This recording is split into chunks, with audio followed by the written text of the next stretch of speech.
നമ്മൾ അസുഖം വരുമ്പോൾ ഡോക്ടേഴ്സിനെ കാണിക്കാറുണ്ട്. ഡോക്ടേഴ്സ് പല ടെസ്റ്റുകളും നിർദ്ദേശിക്കാറുമുണ്ട്. എന്നാൽ ഈ ടെസ്റ്റുകളെല്ലാം എന്തിനു വേണ്ടി ചെയ്യുന്നതാണെന്ന് പലപ്പോഴും നമ്മൾ ചിന്തിക്കാറില്ല. അത്തരത്തിലൊരു എക്സാമ്പിൾ നമുക്ക് നോക്കാം. SGPT, ALT, GPT, SGBT എന്ന് പല രീതിയിലും ഇതറിയപ്പെടുന്നുണ്ട്. ALT alanine ട്രാൻസമിനേസ്, GPT glutamate pyruvate ട്രാൻസമിനേസ് അഥവാ SGPT സെറം ഗ്ലൂട്ടാമിക് പൈറുവിക് ട്രാൻസമിനേസ്. ഇതൊരു പെർട്ടിക്കുലർ എൻസൈമാണ്. നമ്മൾ നോർമൽ ഇൻഡിവിജ്വൽസിൽ ഇതിന്റെ റേഞ്ച് എന്ന് പറയുന്നത് 10 മുതൽ 40 ഇന്റർനാഷണൽ യൂണിറ്റ്സ് പെർ ലിറ്റർ ആണ്. ഇതിന്റെ ലെവൽസിൽ വരുന്ന ചേഞ്ച് വെച്ചിട്ട് നമുക്ക് അസുഖങ്ങളെ ഡയഗ്നോസ് ചെയ്യാൻ വേണ്ടിയിട്ട് പറ്റും. സേ ഫോർ എക്സാമ്പിൾ, SGBTയുടെ ലെവൽസ് നമ്മുടെ ബോഡിയിൽ കൂടിയിരിക്കുന്ന ഒരു കണ്ടീഷൻ ആണെന്ന് കൺസിഡർ ചെയ്യാം.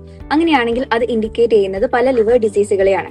ഹെപ്പറ്റൈറ്റിസ്, മഞ്ഞപ്പിത്തം, അതുപോലെ തന്നെ ലിവർ സിറോസിസ് ഇങ്ങനെയുള്ള അസുഖങ്ങളെയാണ് അത് ഉയർന്ന തോതിൽ കാണപ്പെടുകയാണെങ്കിൽ ഇൻഡിക്കേറ്റ് ചെയ്യുന്നത്. അപ്പോൾ SGBTയുടെ ലെവൽസ് വെച്ചിട്ട് നമുക്ക് ലിവറിന്റെ ആരോഗ്യം തൃപ്തികരമാണോ അല്ലയോ എന്ന് ഡയഗ്നോസ് ചെയ്യാം.